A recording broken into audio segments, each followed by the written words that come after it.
We're in the most exciting window of the Dynasty calendar. Free agency is largely settled, the draft is still a month out, the trade market is wide open. Most Dynasty managers are either frozen or making moves they might regret.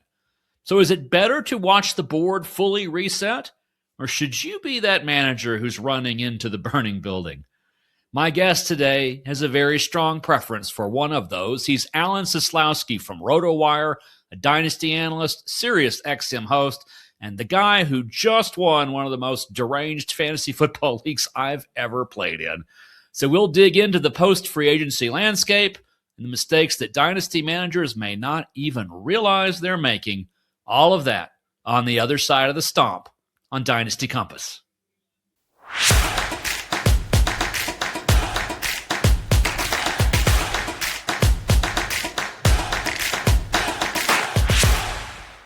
Welcome to Dynasty Compass. I'm your host, Jeff Blaylock. Thrilled today to be joined by my friend and league mate, Alan Seslowsky from RotoWire. Alan, thanks so much for joining me today. Did I have a choice, Jeff? I mean, you and I, we were hanging out back at the Fantasy Football Expo, and we got along too well. It was only destiny that you and I were going to be podcasting together. This is the first of many, I hope. You'll come on our show, I'll go on your show, and I always know a Dynasty sick puppy when I meet one, and you are the real deal. So I'm happy to hang with you. I'm as sick as they come, but I haven't been a puppy in a really, really long time. But I do appreciate that. So, yeah, talking about the show, you've got one that's starting up this week. On Sirius XM. Yeah, for anyone that has SiriusXM in their car or listening on the app, Channel 87 is the fantasy sports channel. And finally, they are doing an all Dynasty show. I'll be hosting it. It's at 1 p.m. on Tuesdays, Wednesdays, and Fridays for the next 3 months, which is, as we know, the best time of the year, right, for Dynasty. Like, we almost get disappointed when the season starts a little bit. Like, this is the time of hope, time of rebuild. I mean, so yeah, well, I'll be on SiriusXM 3 days a week on those days, and we'll have like a just 100% Dynasty fantasy football show. That's awesome. Love it. Love that. Love the commitment to Dynasty by SiriusXM. It's a format that's got lots of sick people playing it, and there's not as much content for us as there are for lots of other people. It's one reason why this show exists. So that is outstanding. Can't wait to join you on that. We'll just go ahead and sign me up for whatever days you need. I will make that happen. Lock it in. So, in this land of eternal optimism, you and I are in this crazy wild league together where we get to play up to 4 quarterbacks. I totally botched that draft because I didn't pay enough attention to that little detail. So I'm going to be an ATM machine for that league for years to come. But you are the defending champion. So how are you preparing your title defense against all of us degenerates that you're up against? I love that the first question is for an audience of 6, right? Like, nobody plays in a league where you start 4 quarterbacks, right? Like, it's 2 mandatory start 2 plus 2 super flex. You don't have to play 4 quarterbacks, but as you know, it's better to play Bryce Young than wide receiver 13, right? So yeah, I mean, I don't even know how I got roped into this. Dave Kluge's a good salesperson. It's a 10-person league, so it's a little bit more palatable, but I don't even know. I mean, it's tough enough to play in leagues where you have 2 quarterbacks. I was just in that league, all right, you got to start 4 quarterbacks. My first 5 picks are going to be quarterbacks, right? Figure out the rest later. As you know, in most Dynasty leagues, people ignore age, so just fill it in with age later. Yep. All the players like McCaffrey, the position players, Derrick Henry, Mike Evans, all those guys that go in the first 4 rounds of redraft leagues always get pushed back in Dynasty. So I think that's a little bit of the cheat code, right? You just have to forego. You're not going to get any of the sexy rookies in a format like that. And you just got to be all right, I'm going to get 4 quarterbacks and then build it with old guys. That's what I did. And the right weeks popped for me and, made a couple trades. So yeah, no, that's a cool format though, but only when you have quarterbacks. If you said you're in the quarterback, if you're in a position where you need quarterbacks, it's hard because you can't even trade for them, right? You have to find Jacoby Brissett, Malik Willis. You got to just collect backups. Yeah, I there was 1 week, and I was fighting for that last playoff spot, which is the absolute worst place to be in a Dynasty league, and I just missed it, which is really the absolute worst spot to be. But I had 1 week where I had 1 quarterback who was healthy and active, and it was Russell Wilson, and he wasn't playing. Oh, So yeah. I got two zeros there. Actually, my wide receiver 74 was a much better starter than my quarterback that time around. Right. Well, you just said something interesting I want to ask you about. You said it's the worst place to be. And I hear that a lot. Like, if you don't want to be in the middle in Dynasty. I've always fallen on the side of, and maybe I wanted to have this discussion. Isn't it just make the tournament and then hope you luck into a championship? I've seen some 6 seeds win championships, and even like in all formats, Jeff. Yeah, and I have won from that position. And actually, the show's Dynasty Compass. The compass is our sort of central metaphor. And so, I always aim for the North, which is perennial contention. That's where you've got a team that can win for years and years to come. The South is the land of the rebuilders. The West is where the win now teams go. And the East is what I like to think of as kind of the chip in a chair. They are the folks who are kind of destined this season to be in the middle of the pack. You just aim for the tournament there. You try to get in, and you never know what happens once you get in. But if you miss, then you have not great draft capital. You didn't get your shot at the title, and you need to regroup for next season. Yeah, I mean, other than some of like the elite picks we know are going to hit Bijan Robinson and rookie drafts, you just said the elite, you don't get elite draft capital. Right. But how many times do we see like pick 6 be the winning pick? Jamar Chase was like pick 5 or 6 in rookie drafts. Justin Jefferson and Justin Herbert were even later than that. I think it's a little bit, obviously you want those higher picks, but that's why you should I always go for it. Just never rebuild. And plus, I mean, how many dynasty leagues really last 7, 8, 9 years? I mean, some of them are 3 and done, 2 and done. I mean, of course, everyone's going to have their leagues that have been going 10 plus years, but I think that you have them in every league, the perpetual rebuilders. The minute a player hits, they want to sell them, right? They want to get rid of them. And I'm sure there is a good strategy to that. I just feel like why it's the same reason like that teams in the NFL don't really tank, right? Like it's just the players don't want to tank. You always have to go for it, man. That's my opinion. And I know that there's a lot of smart dynasty, players that don't agree with that, Jeff. Well, the only championship you can win is the one this season. You cannot win one 3 years from now sitting here today. So if that championship flag you're looking at is perpetually 3 years out, there's something wrong with the way that you're managing things. The productive struggle is not supposed to go on for decades. It's supposed to go on for just a couple of seasons. But you do have to have faith. I think the point you made about most dynasty leagues not lasting past 3 years, it might as well, I think a stronger position sometimes is to start out with exactly the way you did in the league we're in together. You pick up those older guys who can win now, get that championship banked, and then if the league survives, deal with it later. And that's an approach I usually don't take, but I may start taking it because I can't keep taking it on the chin in these dynasty leagues for the first couple of seasons while I build this long-term contender that may not ever have a chance to play.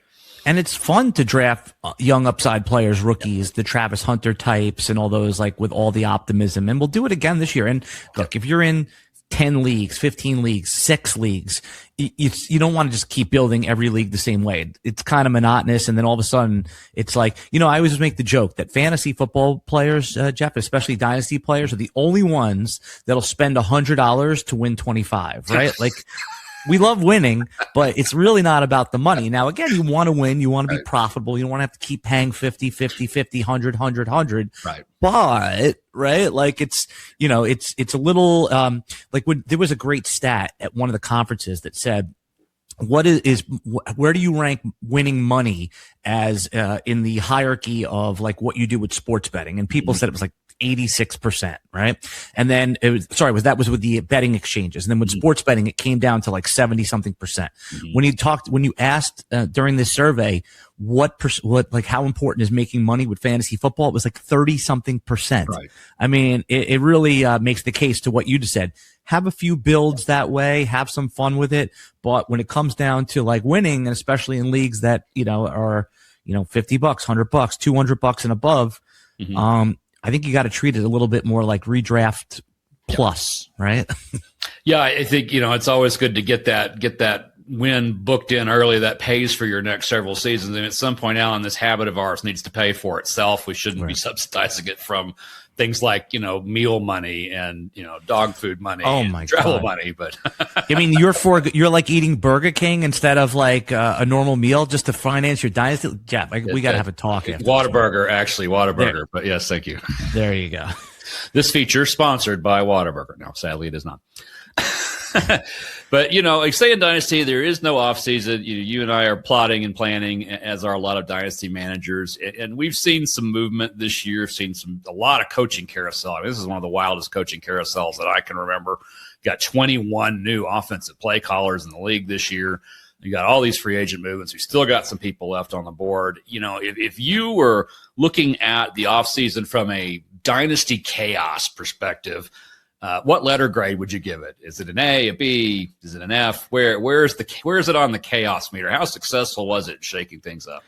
Is chaos good or bad? I mean, that's what we have to. So is now Scott Pianowski, who works over at Yahoo, he always talks about like that the NFL is a snow globe league, right? You shake it up, everything changes. So I like that. I mean, I don't like when players that I have on my Dynasty roster lose value, right? But then what's more fun than when you have players that have lost value over time and then all of a sudden come back from the dead? I mean, so it's always like for one of my most important Dynasty rosters, it was an A+. From other ones, it was like a C-.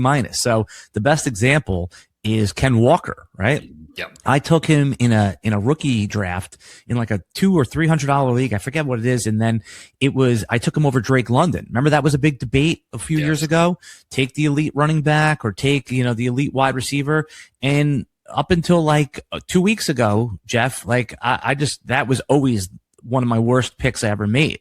Right. And now you look, Ken Walker is probably like a top 6 or 7 ranked Dynasty back. And who knows if he's going to produce like that. But I say it like this is that get out of jail free card, right? Like I could probably, if somebody needs a running back, get a wide receiver like Chris Olave or Garrett Wilson for someone like that. So that's chaos in a good way.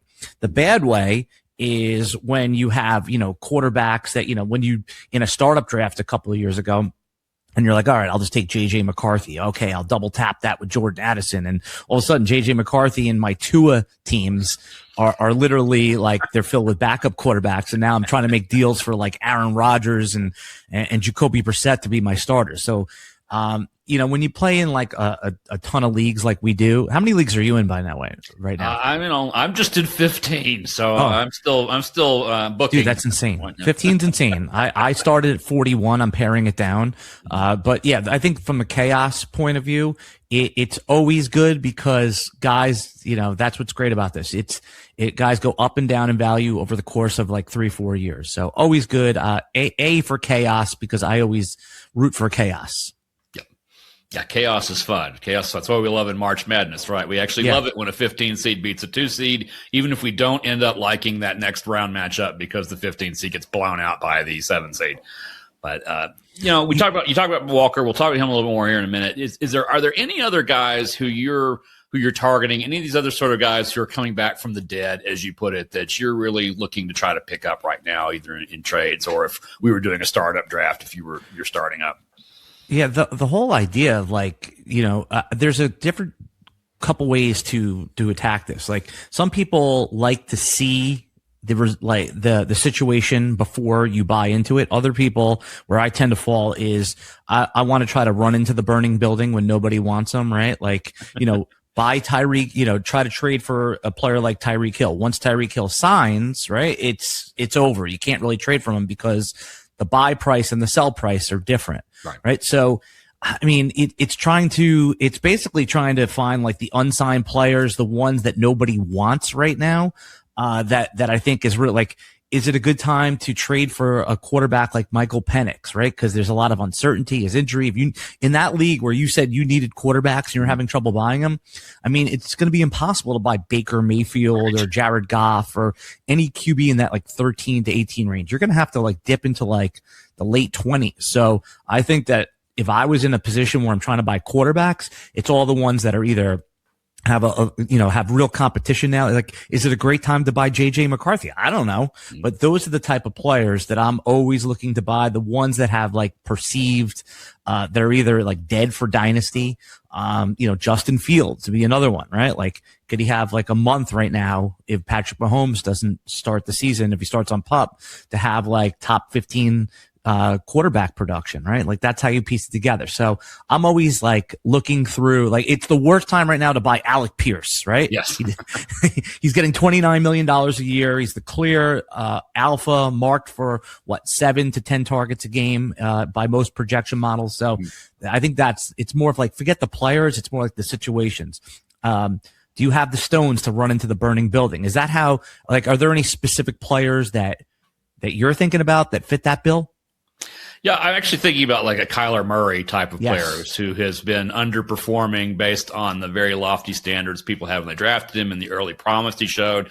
Played on a lousy offense there in Arizona. Kind of appeared to lose interest in it if you're just sort of watching body language. And I think he's the kind of player like a Sam Darnold sort of resurrection story that in his new surroundings may gel perfectly and have a couple of really good seasons.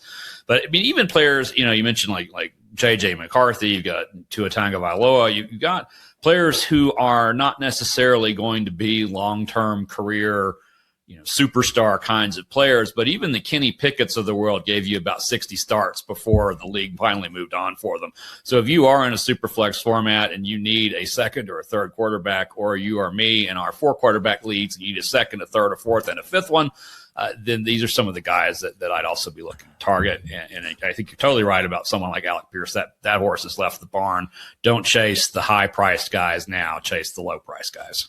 I might even argue it's too late on Kyler, right? Like Kyler Murray, you could have gotten probably if let's say you're in a rookie draft and you finish like in the third to last position, you have 103 and 203.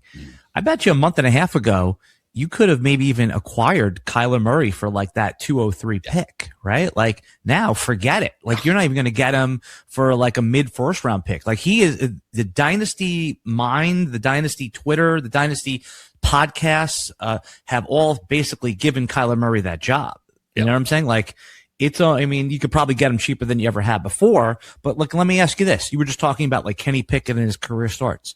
Who's going to have more career starts starting today? JJ McCarthy or Kyler Murray? Yeah, I don't know. How long of a horizon are we talking about? Because for the rest of our turn lives, into a great quarterback 5 years from now. The question, in the next couple of years, probably Murray at this point. But okay, McCarthy's going to be the cheaper buy since everyone's out on him right now. I think, and wasn't it the other way 6 months ago? Yes, absolutely was. That's what I'm saying. Like, if I would have offered you that when Kyler Murray was basically not coming back and looking to be traded in the offseason. So that's what I'm saying. Like, look how different it is right now. And I think the consensus agrees with what you just said. So when you talk about like dynasty buys, I don't know. I like to go through like the dented can bin and like see what's in there and see what kind of, because it's too late to buy these other guys. Yeah, it's what dented cans, right, looking at it. I like to call some of these guys the island of broken toys. I mean, These are players who have been injured, who have come off really disappointing seasons, largely because they've been hurt. They've been kind of cast aside. Folks, I'm thinking like Najee Harris at the moment is one of those kinds of guys. What's your attitude on those kind of broken toy, dented can kind of guys this time of year? And some of those guys like Harris hasn't landed anywhere yet.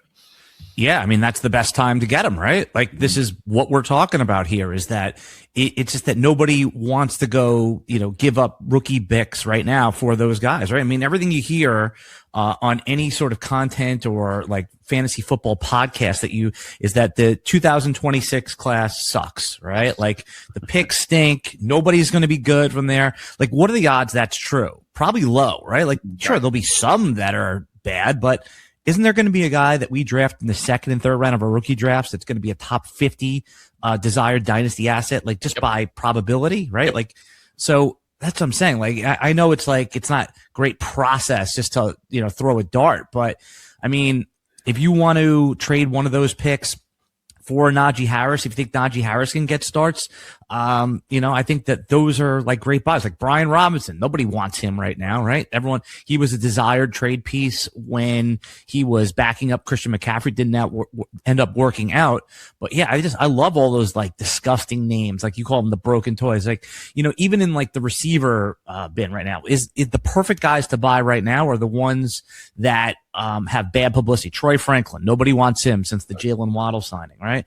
I saw up on like some projection models that Troy Franklin, they cut like his targets in half, right? On like credible projection models. Now, that's a clear sign. Troy Franklin right now is wide receiver 62.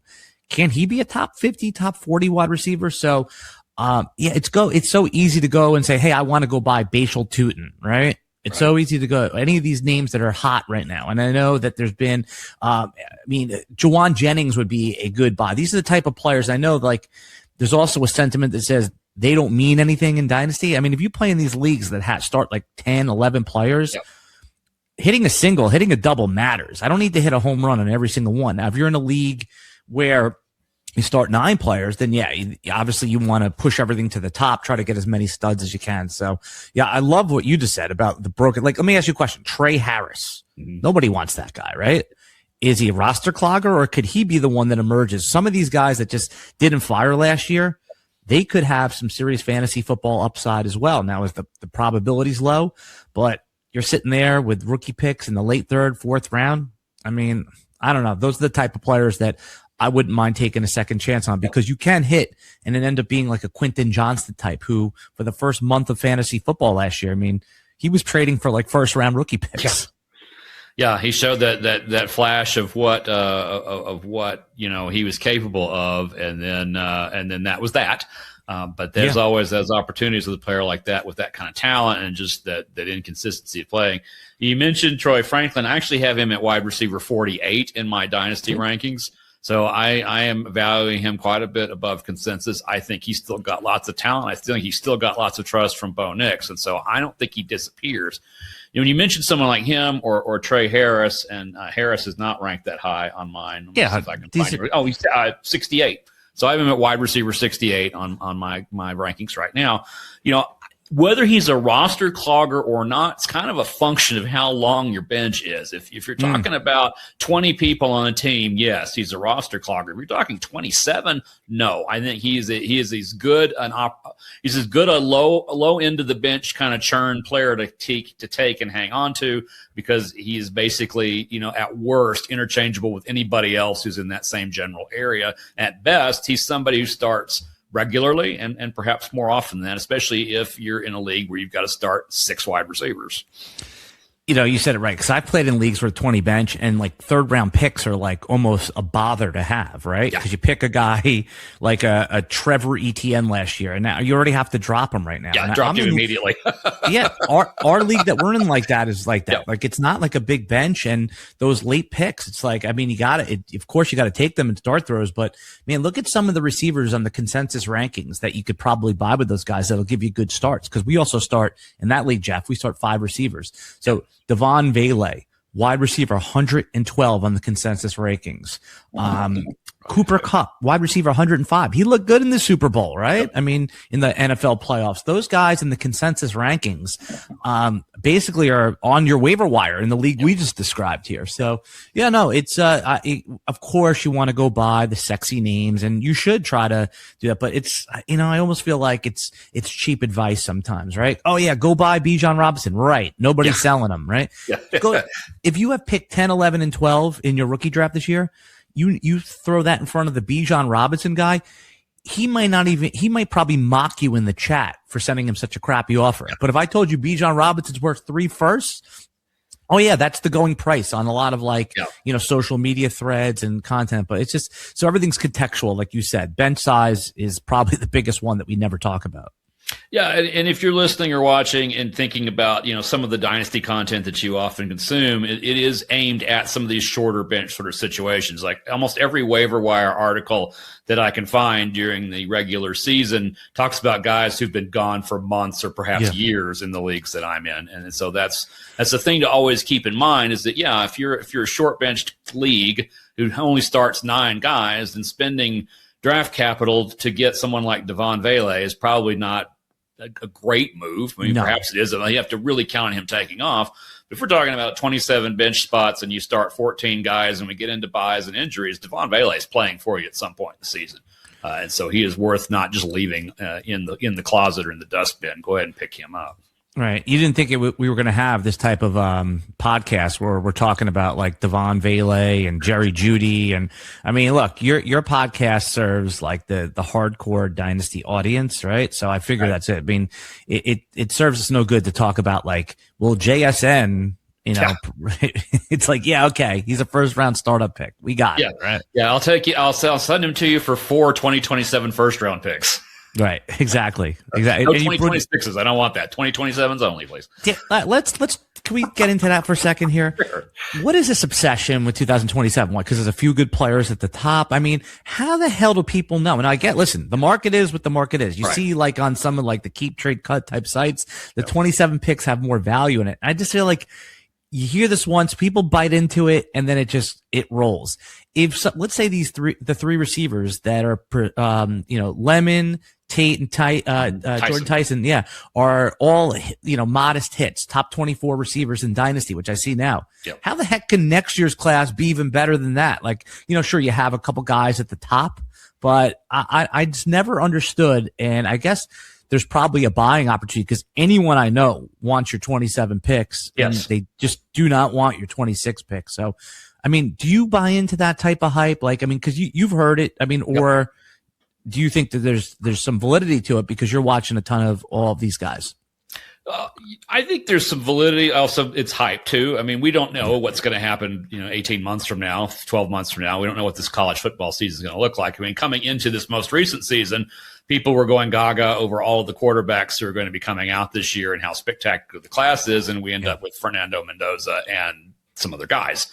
The NIL money for some of these other guys is starting to run out after next season. So I think the class is going to be bigger. It looks like it might be better. It may not be. But when especially now looking at the 2026 class, if I need quarterbacks and I'm not sitting on 101 or 102, I'm not getting Mendoza. I don't know that I want to trade up for him because I don't see him as being a generational kind of talent, the kind of a guy who's going to really swing dynasty fortunes one way or another. So that kind of pushes me into a future season, and 2027 seems to be as good as any right now.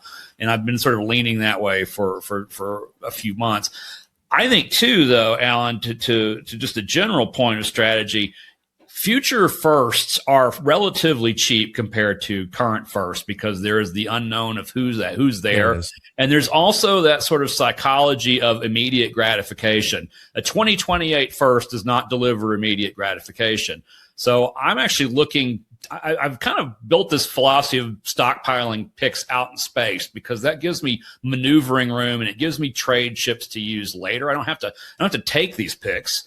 But it's nice to have them versus not. And so, I mean, I am in one league where I'm rebuilding. I've got 4 firsts next year. I don't know that I will use all 4 of them, but maybe I will. But it's just nice to know that particularly as a rebuilder, I've got that. If you are a contender, if you're a win now team and you can get a good piece of the puzzle for a 2028 first or even your 2027 first, I say go for it because this is the chance to win. That 2027 first is probably not going to help you win if you're already there.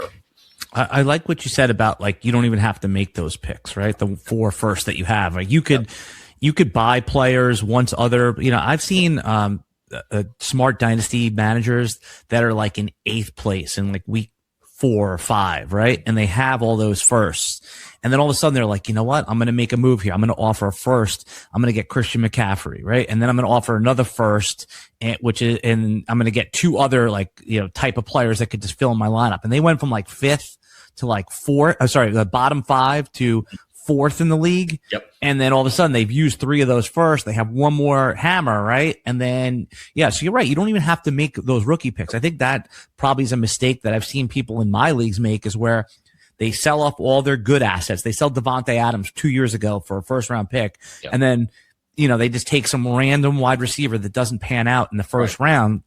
And now you're back in the same situation with what you just called like a less like flexible asset there. Yep. So yeah, man, that's the push and pull of like having those bullets in the chamber versus actual production on the field.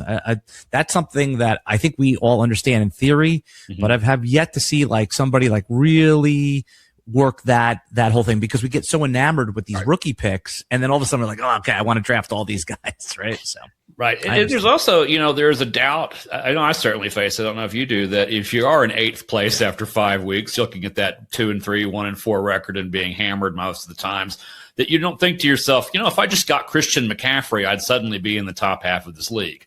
Because you seem to feel like you're in a much worse position than that. It's almost like, let's do a fire sale, let's get some more picks, and let's reload next year. when if you've already got some picks, start your reload now. You don't have to reload by the draft. In fact, that's actually probably the worst way possible to reload, because we don't know what any of these players are going to be. We don't know what the class looks like. And we don't know what they're going to become once they enter the league. If you can get an asset that's performing now and it's going to materially improve your chances of winning, then do that. But if you are in 8th place and you start down that path, you better be willing to finish it, because otherwise you're not contending, and now you've lost that first round pick you could have used. Yeah, I mean, anytime, look, if you go to a swimming pool and just dip your toe in, you try to go in slow, it doesn't work. You just got to jump in or stay out of the water, right? And a lot of times, you might be in 8th place, Jeff. I know I've been there, but I'm 2 wins out of being in 4th or, 5th or whatever it is. I mean, I think we also get caught up in the, points for, points against, right. But sometimes that could be a little misleading too, because of start-sit decisions, right? I mean, sure, you probably wouldn't have started, where you Jerry Jeudy over Chris Olave, and that's the week that Jeudy had 100 yards and 2 touchdowns. But for the most part, that's why, I think it's counterintuitive, and it's probably, I'm on an island alone, but I'm always going for it. Mm-hmm. Sure. When you get to the end and there's 5-6 games left and you're a bottom 3 team, it's probably better to have the first pick than the 3rd or the 4th. But man, for all the reasons we outlined there, mm-hmm. I'd still think that there's ways to go for it. And if you there's a way to be a seller and a buyer in the same season, right? Like what we just talked about. Yeah, absolutely. So as you're kind of looking at, we're entering the draft, we're coming up on 2026. Is there an off-season storyline that you think dynasty managers are sleeping on and they really need to start paying attention to? I mean, what's funny is there's nothing that's nobody doesn't know about anymore, right? But we brought it up earlier, but the Alec Pierce thing, I think that he is still being a little bit slept on, right? I just think that it's normal when we've seen a player for 4 years just be this sort of bit player, air yards guy. And, we've seen little hints where he's come on and he's been a good player. But, man, they just paid him $29 million a year, shipped off their old alpha, right? They signed their quarterback, who by all means wanted him back. I think that we talk about not buying players that have hype. You could still get a player like that, because there are people, self-included to a degree, that are anchoring to what Alec Pierce was. It's so easy to tell yourself that story, that a player like that, where, the contract is there, the talent is there, is a top 12, top 15 dynasty wide receiver at this time next year, right? And it's hard to envision top 24. I'm just let's see on the consensus ranking. Let's see where Pierce is right now as we talk. So do I think people are sleeping on it? No, it's one of the most talked about things right now, but it's Luther Burden or Alec Pierce. Who do you think is who do you think is a more valued dynasty asset today, Jeff? Not better player. Who do you think is a more valued dynasty asset? Would lean Burden on that, right. Just because, he's a little younger, he's in a little bit better system. And I think that, Pierce is now kind of trading at his peak. There's still room to go there, but I think what's being expected of him, the money that he's making, may not be something that he can just really truly deliver on as the true alpha, with the other alpha gone. As the beta, I think he was outstanding. We'll see if that translates into him being an alpha or not.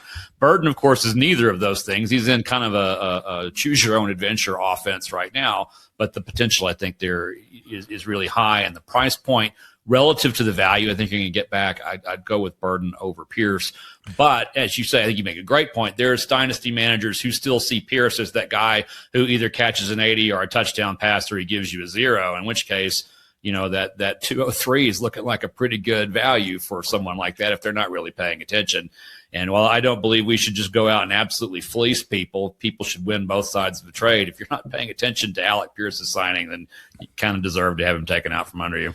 Yeah, no, right now, consensus rankings have Burden at wide receiver 16 and Pierce at 30, right? So this illustrates the point. You've said that you'd rather have Burden, but to me, it's Burden's in this crowded offense where he'll have, pop weeks. And if he's one of your 3 receivers you're going to start every week, you're going to capture all of that good. But if you're in a situation where let's say you're starting Luther Burden is one of your 3 receivers, and in the first 2 weeks, he has 2 for 28. 3 for 36, and then another similar line.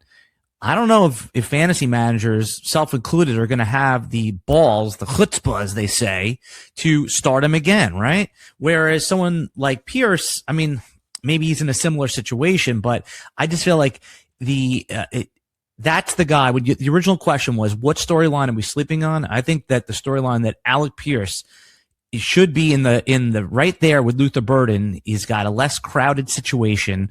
He's clearly been given the keys to the car, right? He is the captain now. And Burden, though we saw the sexy upside, like it almost, not that he's the same player or anything like that, but Kadarius Toney, remember we saw him make those joystick moves and we're like, what did we just see? Yeah. We just saw that with Burden.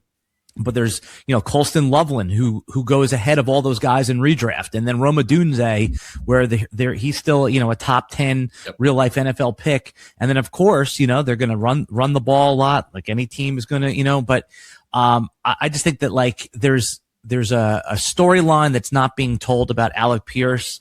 He has his detractors for good reason, but I would have him up there above Burden, McConkey, certainly above the rookies like Tate and Lemon, and even Roma Dunze. I mean, Pierce is a top 15 wide receiver in Dynasty at this time next year. Almost seems more likely than not to me. Yeah, I mean, I think he's going to have a really solid season. His question is it going to be that like top 15? And if so, is it as your alpha? Is it your second receiver? Because if he's like even top 25 as your third or fourth receiver, you're winning championships with that. So yeah, I have higher expectations for someone like that. I think that's a storyline that people are sleeping on right now. Yeah. Anything else that managers are getting wrong right now in this window between free agency and the draft?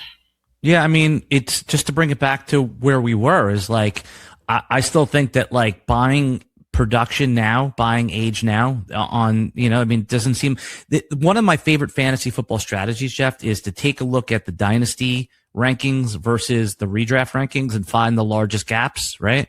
So Mike Evans might be like a good example of something like that, where in redraft, I expect him to be like a 4th round pick. And then Dynasty in a startup draft, probably, 8th or 9th round pick because he's perceived as a 1-year mercenary.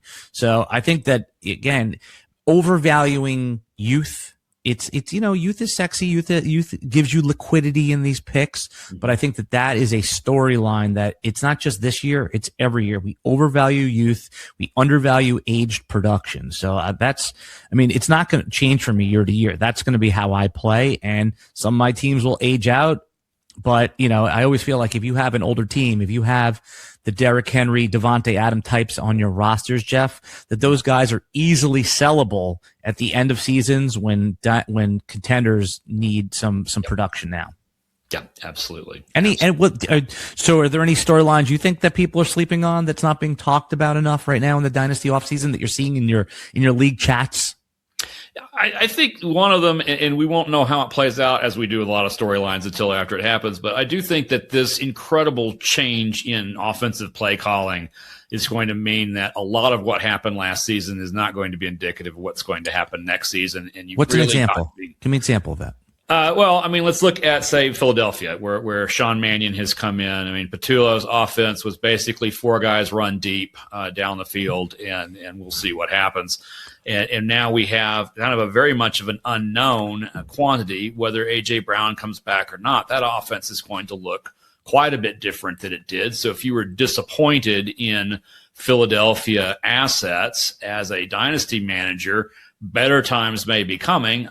But, of course, we have no idea what Sean Mannion is actually going to do or be as a play caller. This is Philadelphia's second consecutive turn with a rookie play caller. Last one didn't work out. Maybe this one works out better. But there are a lot of folks who change places that we need to sort of be paying attention to.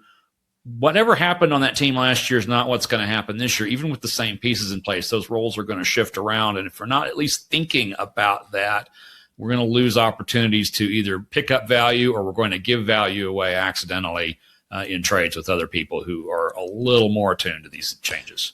Yeah, that's a good one. So you're valuing like the coach and the play callers. That's, I've always wondered, is that a little bit overvalued? But you're making a great point right here. I think you've persuaded me a little bit, and I'm thinking now it forced me into like the Denver Broncos situation, right? Like we always like Sean Payton as a play caller. And, we mentioned Troy Franklin at the top of the show here, and now Jaylen Waddle goes over there. And I think that, Jaylen Waddle, sure, he's probably a little bit more valued now. Yep. But as far as like to get back to your original point with which one of these storylines is a little bit sleeper, I think that Jaylen Waddle has more upside than I think that dynasty managers are giving him credit for here. Now, let me ask you this. Mm-hmm. Pass attempts alone, right? Like Denver's perceived, maybe that they spread the ball around. Where did Bo Nix rank? I got this wrong when I asked myself this question.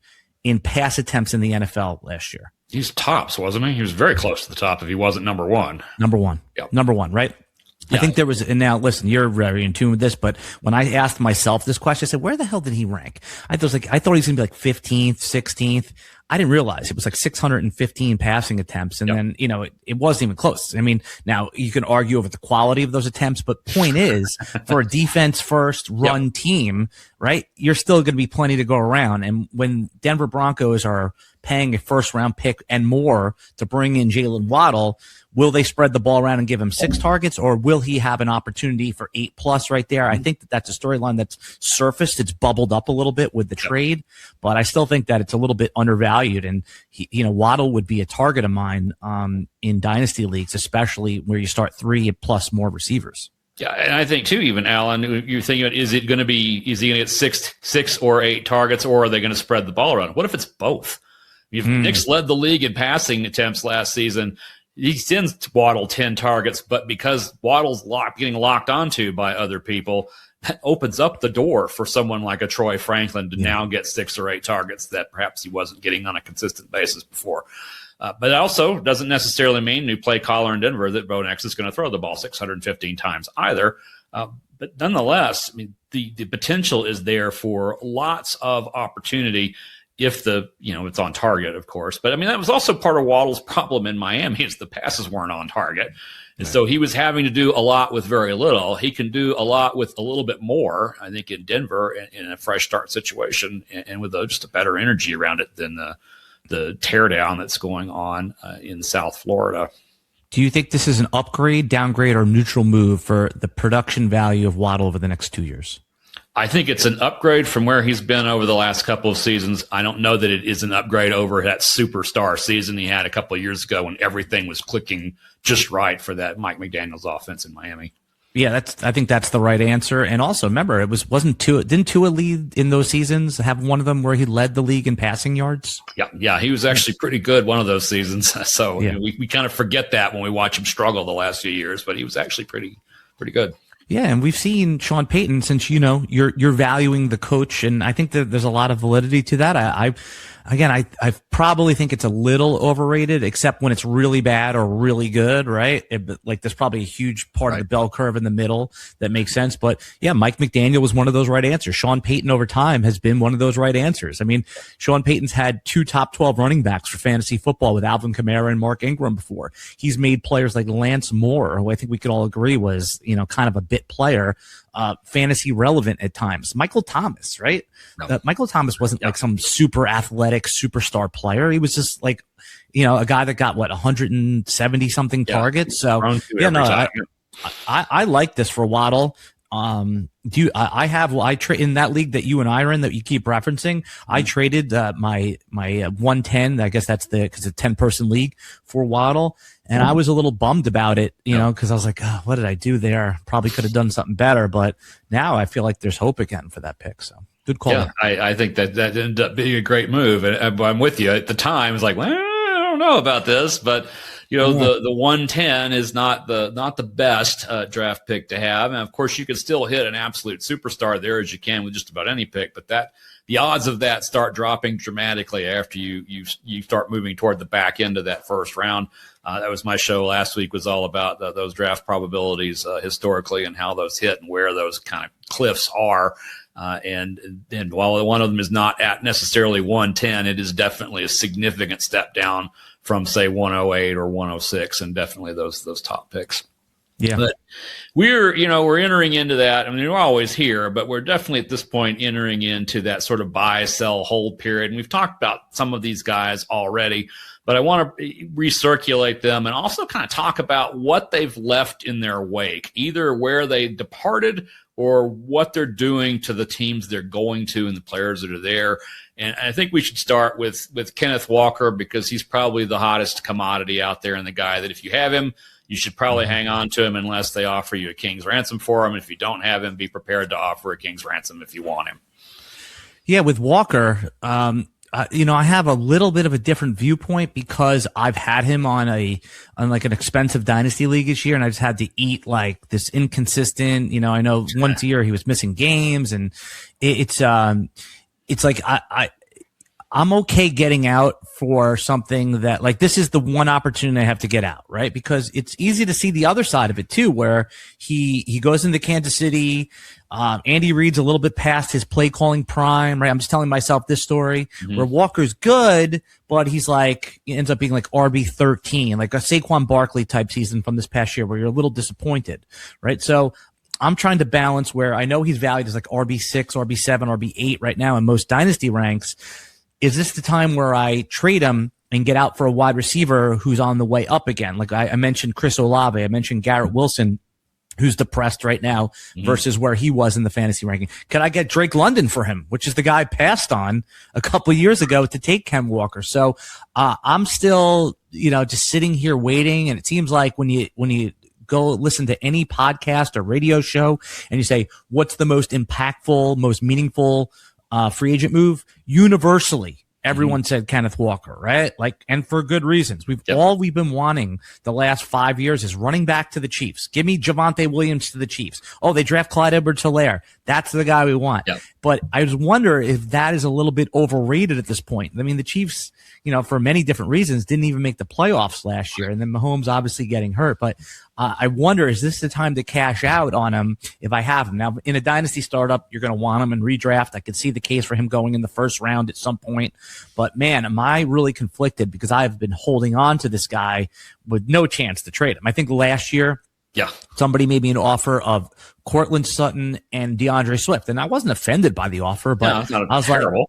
Right. But I was like, Walker's going to be a free agent. There's a chance he lands somewhere. And, and it's kind of, so where I land on someone like that, Jeff, is, where are you at? I need him. I certainly need him. But would you cash out for, I'm just looking here. I'm going to give you a list of names right now. Okay. Yeah. Would you cash out on him for Tet McMillan? I very much so might. Yes, I would certainly consider that. It would depend on the context of my team, of course, as to where I was in running back or wide receiver. But I do have a natural bias toward wide receivers over running backs anyway. I do hope my leagues stay around for 9 or 10 or 12 years. And so I want folks like McMillan to be on them. They will be on them longer than the Kenneth Walkers of the world might be. So I might lean that direction.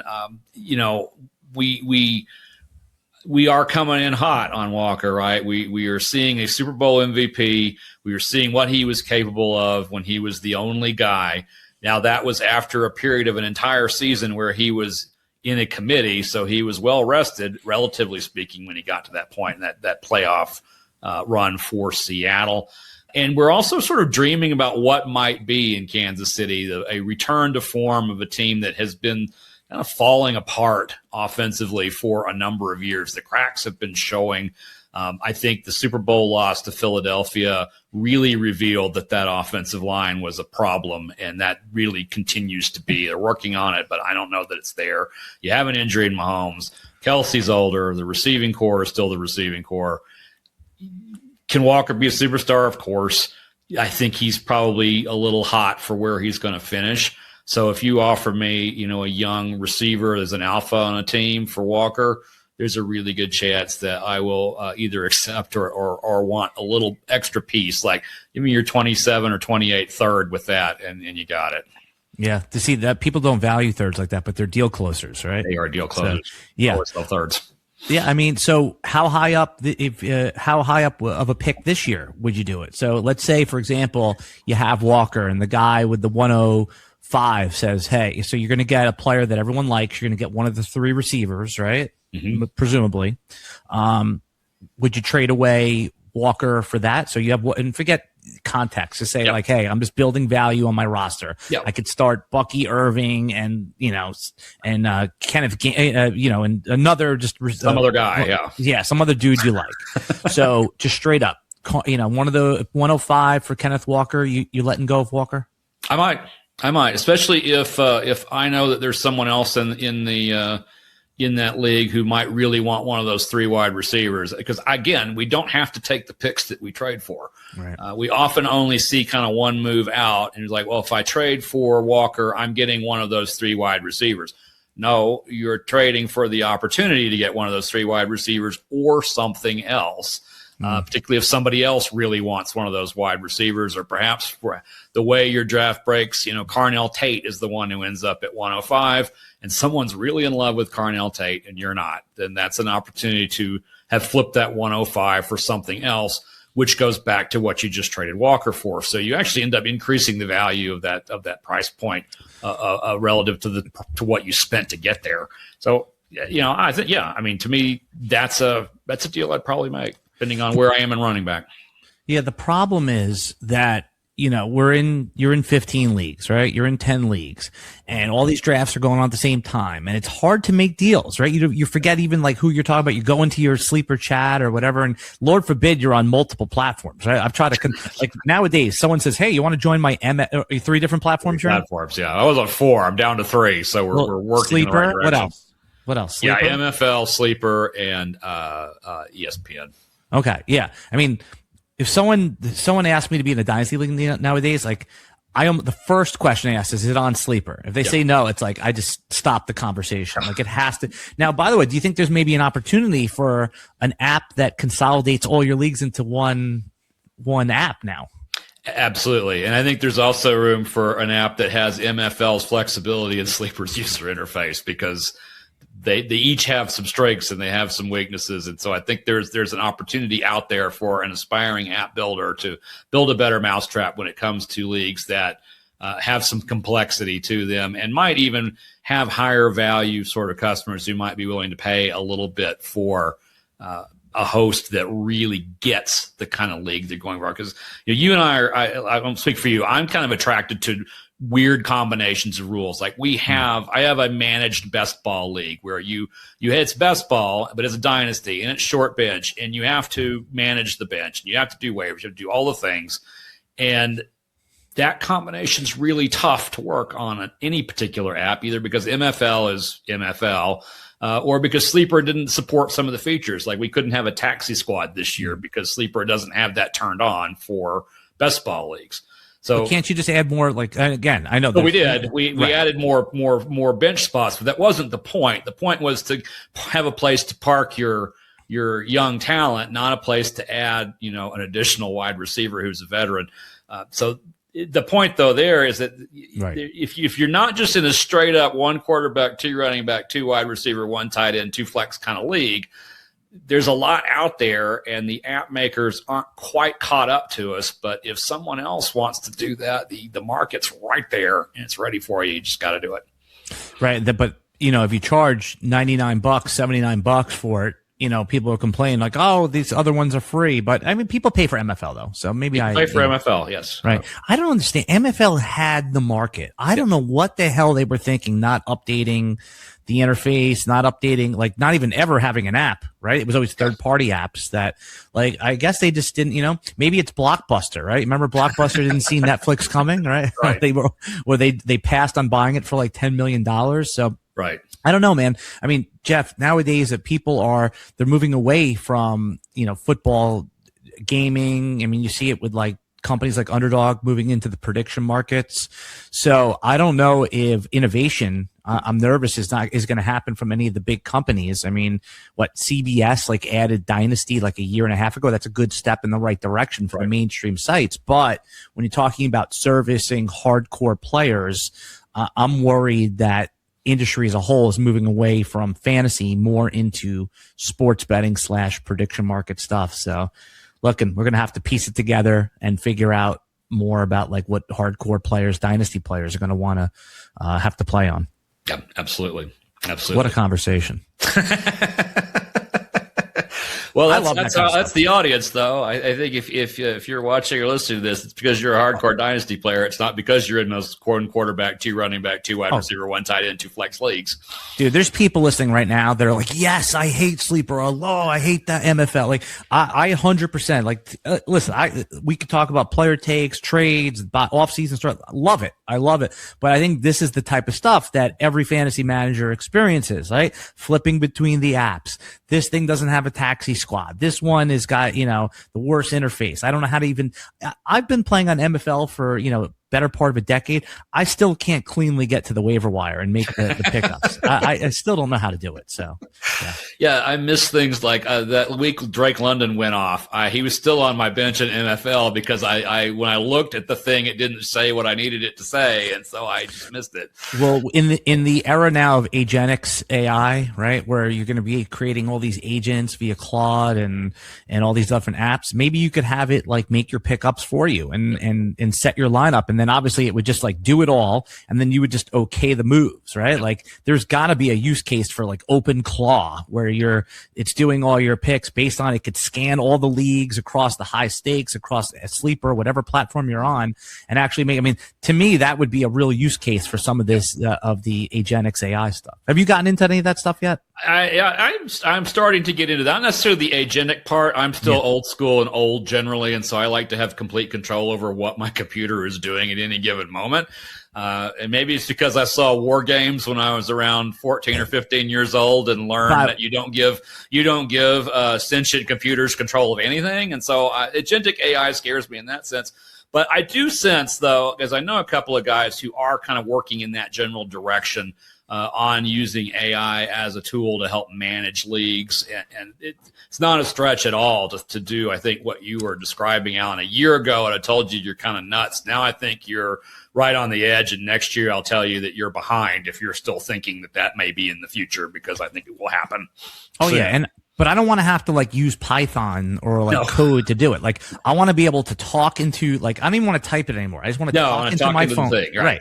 And just say, hey, create, I want you to do all my waiver wire pickups in weeks 1 through 12. I want you to, figure out what the optimal bid is and then bid $2 over that. And again, obviously it's going to have a 61%, hit rate or a 40%, and you adjust it as you go right there. But, just being able to talk to it and play it English. I think that's the next step of fantasy football. But then the argument back, Jeff, is are we even playing fantasy football anymore? Or is my AI playing against your AI? Right.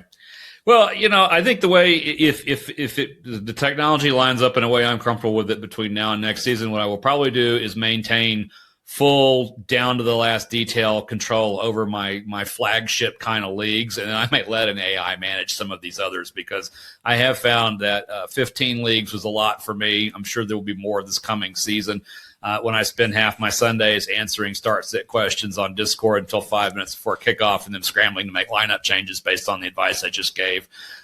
That may be something that the AI can handle for me during that time frame for the leagues that aren't my biggest priorities. But I'll still want our league we're in to be under my thumb, because I don't want to trust an AI to set my 5th quarterback, because not that I'm any good at doing it myself, but I don't really want to trust it either. That's your task at Football Guys? You're the guy in the Discord helping out start sit on game day? No, I'm one of them. I'm one of the guys. I don't always do it every week, and I'm not the only one, but I will do it. I actually enjoy doing it, and I always try to answer with the question rather than, especially for Dynasty, because it's I don't know whether you should make this trade. I mean, there's a lot of things that go into this, so it can be frustrating at times, because I will ask things like, well, how do you feel about wide receiver? Are you strong here? Are you contending? How many wide receivers do you start? I ask questions like that. Exactly. Yeah. No. There's no worse situation in Dynasty or in any fantasy football saying, hey, who should I start, Jaylen Warren or J.K. Dobbins? It's 50-50, right? Yeah. Coin flip, guys. Yeah. I don't know.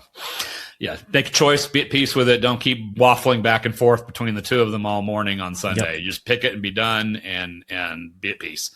100%. You nailed it right there. Alan's new show on Sirius XM, The Dynasty Hour, premieres this week and will air on Tuesdays, Wednesdays, and Fridays at 1 p.m. Eastern on Sirius XM Fantasy Sports Radio, Channel 87, so be sure to check that out. But our conversation isn't done. Alan will be back, and we'll be picking up right where we left off. We'll also be discussing the dynasty impacts of free agency, not only on the free agents themselves, but also how their departure from one team for another affects the fantasy prospects of both. On Dynasty Compass.